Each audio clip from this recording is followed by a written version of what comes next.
I like what I see so far. I'd like to see more of it. So it's a little too early to pass a judgment, obviously. But I'm pleased with what I see so far. I like it. I think it's moving in the right direction. We just hope that it continues to snowball. Oh, yeah, sure. When someone like Ron Paul kind of becomes the mainstream and becomes the model for everyone, that's when we know we're in the right direction. You know, I like that. I like that idea. Right. I think you know, but with that also you have to, it has to be tempered a little bit, because there's something that happened just yesterday with the Obamacare vote in the Senate, and how McConnell tied that to the FAA reauthorization, and so everybody's going to vote. You know, we've been waiting for years now to get a long-term reauthorization for the FAA, and you know, McConnell's like, okay, well, obviously they're not going to vote this down, or they're going to have a hard time voting this down, so why don't I tack the Obamacare repeal onto it, and then we'll see that it really, you know, how partisan of issue is. And it was a party line vote, you know, 51-47, and I don't like the game. I'm not going to sit there and be like, oh yeah, it was a good result, you know, politically it was a good result, okay, it's okay this time. I'm not going to play that game. You know, Congress should handle one subject at a time. And all these crazy addendums and riders and, you know, pet projects, pork, that just get tacked on to bills, especially like appropriations bills, the continuing bills. So, you know, here's the defense budget. Okay, well, let's tack on a bridge to nowhere, or, you know, research on homosexuals in Brazil. You know, just weird things that end up coming out of our Congress. And the argument that they give is that it'll slow it down. Well, yeah, that's not a bad thing. I don't mind slowing Congress down, especially the way, you know, the last couple of years, the way they've ripped through everything. You know, bills come out, they're voted on, no one knows what's even in them. You know, you can't even read these 1,000-page things.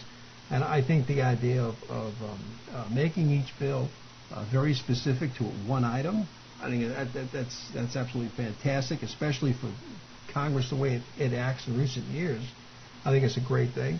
Having them reference that part of the Constitution that gives them the authority to do it, I think that challenges them to actually open up a book and read it. So I'm liking all of this stuff. You know, what's next? Right. What's the next thing that we're gonna put in there to hold them accountable and responsible to it? Will they have to read the bill 2 or 3 times? Right. Well, you know, and that's the thing. It's like Pelosi when that reporter asked her where she found the authorization for Obamacare. She's like, "Are you serious? Are you serious?" And I think that clip got a lot of airplay. Also, when she flapped her gums and said that you got to pass the bill so you can find out what's in it. Yeah. You know, I think that played really well with people, because even those people who are in agreement with her, you know, they would sit there and say, wait a minute, this is not your purpose. Your purpose is not to just rubber stamp some think tank generated, you know, Bible for the 21st century.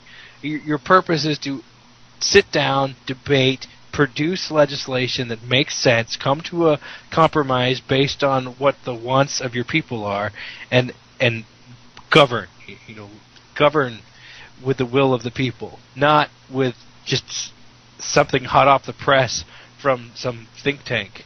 I think you touch on something there. That when our state legislature here in Tallahassee, new Speaker of the House up there, one of the things he challenged this particular legislative session, this body, to do is to look at laws and see what laws we can repeal in order to help to restore and protect the rights of the people.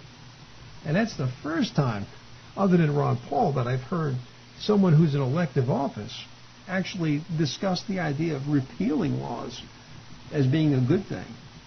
And that just tickled me pink. I was like, this is finally, you know, I've died, gone to heaven. Do you remember you remember The Moon is a Harsh Mistress? No, I By don't. Heinlein. In that novel, he set up a system of government for the moon, where in the bicameral legislature, one body voted by 2/3 majority to create law, and the other body voted by 2/3 majority to keep the law on the books. Ah, all right. So we have a caller calling in here. Let's see what we got here.